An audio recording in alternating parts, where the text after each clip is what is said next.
মোমোর সঙ্গে যে ঝাল ঝাল চাটনিটা থাকে, আজ তার রেসিপিটা আপনাদের করে দেখাবো। প্রথমে একটা কড়াই বসিয়ে তাতে 2 ফালি করে কেটে রাখা টমেটো বসিয়ে দেব। কোনো রকম তেল কিন্তু দেব না।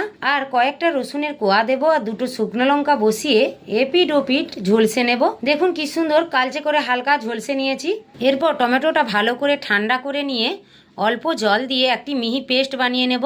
এরপর আবার কড়াই বসিয়ে অল্প সাদা তেল দিয়ে তাতে টমেটো পেস্টটা ঢেলে দেব।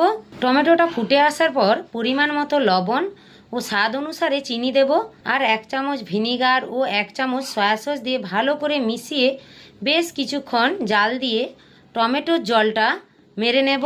টমেটোর জলটা শুকিয়ে নিয়েছি। টমেটোটা ঝলসে করার জন্য চাটনিটার মধ্যে একটা স্মোকি ভাব আসবে। এরপর 1/2 চামচের কম গোলমরিচ গুঁড়ো দিয়ে রসটা শুকিয়ে এলে তারপরে নামিয়ে নেব। এই চাটনিটা আপনারা একবার বাড়িতে ট্রাই করবেন এবং রুটি পরোটা আর মোমোর সঙ্গে খাবেন, ভীষণই ভালো লাগবে খেতে।